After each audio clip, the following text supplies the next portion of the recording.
What's going on, guys? Welcome back to the channel. This is your boy Stereo Rifles tuning in on the microphone as usual. If you're new to the channel and enjoy the content you're about to see, smack that like button and subscribe down below. It's much appreciated because more people I get to talk to, the better. That's part of why I got on YouTube. And also, speaking of which, I've gotten some new subscribers in the last week or two. It's been quite positive and pleasant. I much appreciate it. Like I've said, thank you for coming by the channel and hitting that button, man, and taking a chance on my content. God bless. So let's jump right into it, ladies and gentlemen. This is something I did not want to talk about. I've pondered it. I've gone back and forth to myself on gun control issues of the United States, gun violence. What's the right solution? All the different views have different backgrounds, ways they were brought up. There's so many angles you could take this topic at, but I figured what the hell, I want to talk about it, and I'm going to tell you why I wanted to talk about it. Today, I was on the Twitter, just chilling out for a hot second, and Swagg XBL, if you don't know him, he's got 700,000 subscribers on YouTube as a COD pub stomper. He's a beast. I'm actually subbed to the guy. Obviously, that's why I saw his tweet. The guy will probably have 1 million subs by the end of the year. Once Modern Warfare 2019 drops, he's going to explode again. I mean, he exploded this year. I think he got 300,000 subs this year. But anyway, he was the inspiration of this commentary. He tweeted out that he was held at gunpoint, robbed of all his things. He had his girl with him. Luckily, he wasn't shot and killed. The guy who had the gun wasn't a complete coward and took all of Swagg's belongings and killed him anyway. And this does happen. I actually know, I've said before in the past, but if you don't know, I'm a soft drink salesman. I'm in the soda business. A driver for another company, which was Pepsi, one of my competitors, was down the city making a delivery. Got, held at gunpoint. The guy gave him all the cash he had, which I'm sure was a couple $1,000. And, the guy still got his gun to his head, and the guy's like, the driver's begging him, I got children, just let me go, take the money, I won't say a damn thing, just get out of here, I don't care, I don't give a shit about the money. And what happened? The guy took his money off his truck, still shot the guy through the head, bro. Guy's got kids and a wife, told the guy that, still killed him. But thank God for Swagg, God bless, this didn't happen, he just had his shit taken from him. Also, I believe he's got a Swagg XBL charm and necklace he had personally made for himself. It's pretty dope. Hey, it's something you're into. Good for him, man. All that taken, but that's what inspired this commentary today. This is what made me want to finally come out and talk about it. So let's get into it, guys. So before we get into the numbers that I want to put out on this commentary, I do want to come out and say I know some of my subscribers, some of my friends on YouTube, maybe from other countries where the Second Amendment does not apply. They don't have the Constitution, whether it be Europe, Canada, you name it. I don't know, it could be the Middle East. Things are different. You were brought up different. And that being said, I also want to talk about my gun history. So yeah, I was brought up, my father, his father, I believe my mother's side even had hunters in the family. Guns were always a thing. We were always safe. My father was very strict with firearms. Nothing was ever loaded in the house. And even as a kid, through elementary, middle school, guns were unlocked. They were not in a safe in my house. That is a very common thing, especially out, and I'm on the East Coast, but if you go out to the Midwestern states, it's a very common thing. And the reason why is because we were brought up properly. I may have had hard times in school growing up. We all had them at one time or another. And why I brought that up is because you hear about all these kids taking guns to school and shooting them up and shooting up all these students, and it's quite horrible to hear, mind you. But me, any hard time I had growing up, even I knew some people had the same situation. They had firearms in the house, knew where the ammunition was not locked up. The last thing on my mind was to take a gun to school. First off, even if I didn't have the stones to use the thing, my dad would have whooped my ass so bad. It just wouldn't have happened, bruh. We just didn't, it did not, the thought never entered my mind to take a gun anywhere unless it was to the gun range or out to the woods with my father on hunting season to go hunting. That was it. Like, we just weren't brought up that way. And I have a friend out west who keeps loaded guns in his house and has full confidence. He's got 3 children, and I believe they're about going to college now. And not one instance ever, but they were brought up properly. Granted, I don't have children yet, but if and when I do, yes, my guns, personally, I believe they should be locked up. At least a trigger lock. Because there is a trigger lock on a firearm. I don't care. The kid can take it. There's nothing he can do with it. It's nothing but a paperweight. You're not getting that lock off. And if you do get the lock off, you're going to damage the gun wearer to a point that it's unusable anyway. Now that I've got that out of the way, I just want to put some of my personal history in there. I'm not talking out of anger or anything. It's just complete passion, and I have 100% respect and knowledge on firearms. That's the way I was brought up, and many Americans were. And yes, there's plenty of Americans that were not. They may think they are, but that's definitely not the case. But, you know, I keep hearing, you hear it on the social media, I hear it on Twitter from, you know, people either out of this country or people even in this country. There's plenty of those, as you know. The Democratic Party is a hard push for that, especially in recent times. But I'm going to spat out some numbers, some real numbers of what's going on. First off, in my city alone, gun deaths are up 20% this year. Gun injuries are up 30% this year. And I guarantee you, I'd say 90% of these deaths are from stolen firearms. And we'll get to that later, the stolen part. But these weren't guns that Joe Schmo picked up at the gun store or at the Bass Pro Shop. These are guns that drug dealers picked up off the street.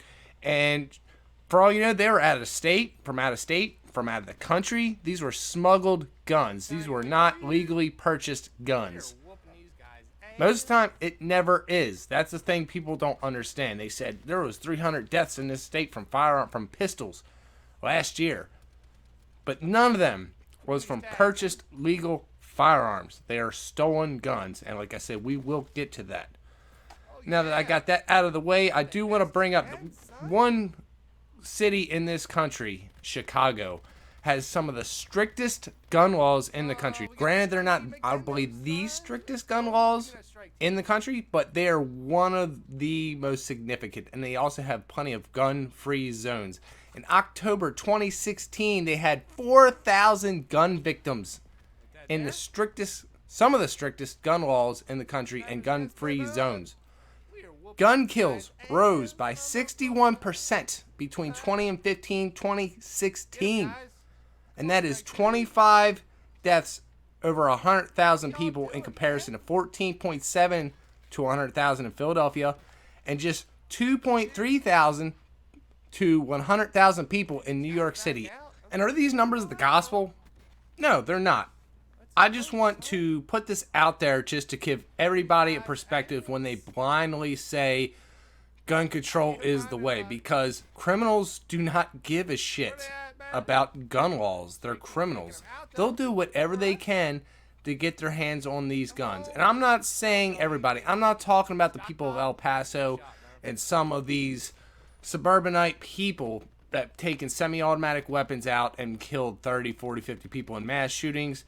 That I'm not talking about. But we are going to cover that topic now. And my biggest beef with that is, yes, purchasing a gun, it is not the easiest thing. Maybe a shotgun or a basic bolt-action rifle is more or less a background check, a 7-day wait. I believe in my state there's what they called, I forgot what the law is called, but it's a 7-day wait for a reason, because they feel if you're trying to commit suicide, if you wait 7 to 10 days, by the time you actually get the gun, you've changed your mind. So no, I mean, it's not easy. You can't just walk up and throw them your money. But what I'm going to lead myself to is one thing for this situation. It's not a cure to the problem, but I would like to see, first off, excuse me, a full psych evaluation. If you need to pick up, especially a semi-automatic rifle or even a handgun, mainly those two, they're the hot topics. Because no one's going to be walking into a mass shooting with a double-barrel shotgun. You carry 2 rounds in there. By the time you get the first 2 rounds off, you're going to get pummeled by the crowd. That's not the problem. It's the AR-15 style guns, anything semi-automatic, pistols that are easy to conceal. These are the hot weapons of this problem. A full psych evaluation before buying the damn gun should be implemented in every state. And this is coming from a gun guy. You know, I'm not the anti-gun guy, as you know, if you've been listening this far. But they need to be analyzed because of all these suburbanite, looks like regular Joe Schmo guys shooting up all these people with semi-automatic weapons or even automatic weapons. Where in the heck they're getting those from, I don't know. but the requirements to get these guns obviously aren't good enough to separate the good apples from the bad. That's first off. I think across the board in all 50 states needs to be implemented. They need to sit you down with a psychiatrist or, you know, basically a shrink and look at these people and see if they're catching anything on them. Like, is there something off? You know, PTSD, depression, schizophrenia, whatever it may be. The next on the list is what I talked about earlier. I know growing up, we didn't have stuff locked up, but there is now Maryland gun laws. By the way, yeah, I'm from Maryland. There is Maryland gun laws to where it's basically a safe storage law. So let's say I own a handgun legally. My house is broken into when I'm not home and it's stolen, and somebody on the street with that gun kills somebody and they murder somebody, they go to jail for murder. So do I. My son or daughter takes that gun out of my house, shoots and kills somebody with it. I'm just as guilty. I go to jail for murder. And that's the whole reasoning behind the safe storage law.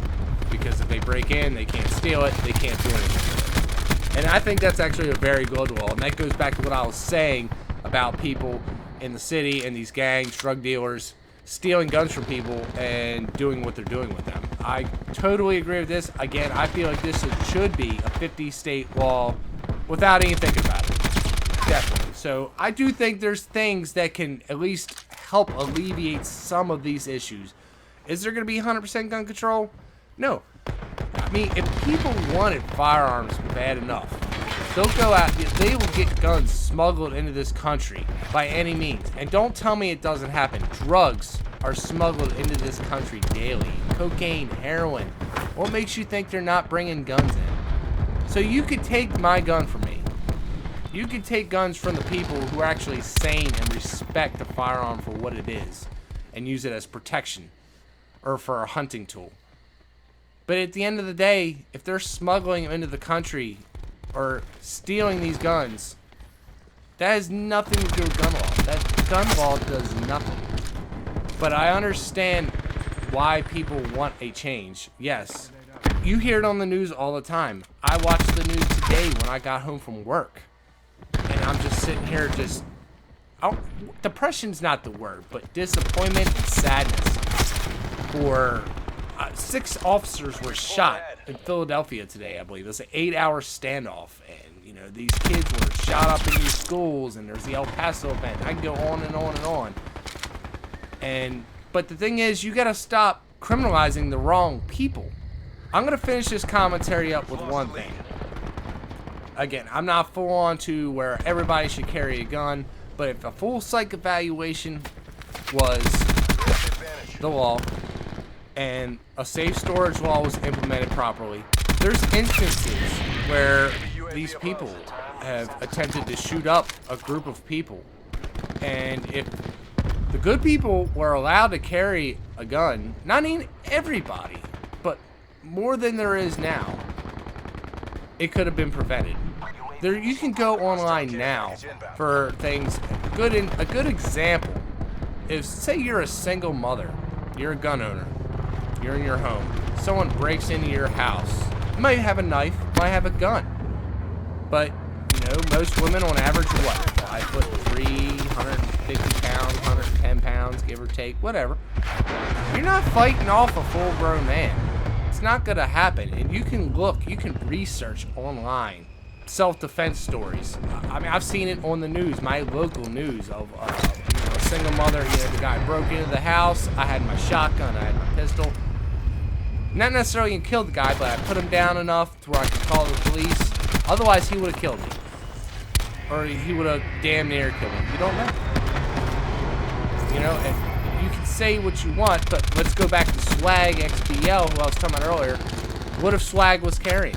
He could have prevented the situation. He got damn lucky that he wasn't killed along with his girl over the, you know, his personal belongings. And again, I'm finishing this commentary. Yes, I see both sides of the situation. I understand where everybody wants to get rid of guns, but you gotta see the big picture too. It's just something I'm passionate about. Like I said, I've got respect for. it's just something I really wanted to talk about. I'm sure I'm going to get a lot of mixed comments in the comment section, but if you made it this far, thank you for coming by, man. I know it's a very controversial subject, but hearing that story from Swagg XPO, I just had to do it. That's going to be it. I'll just see you on the next one, guys. Take it easy. Zero authorizing care package delivery.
Care package inbound on my grid.